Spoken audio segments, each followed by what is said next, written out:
All right, so let's go ahead and change out this doorknob here. This is for an exterior door. This is the Brinks brand.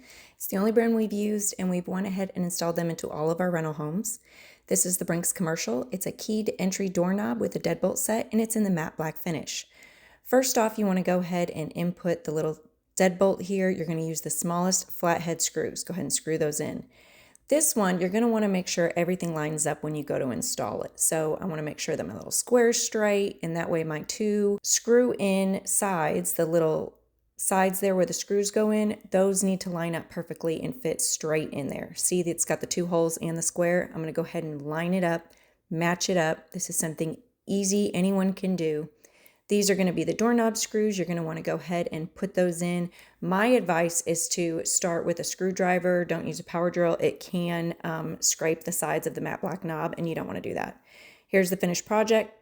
It's going to come with the keys, turns, perfect.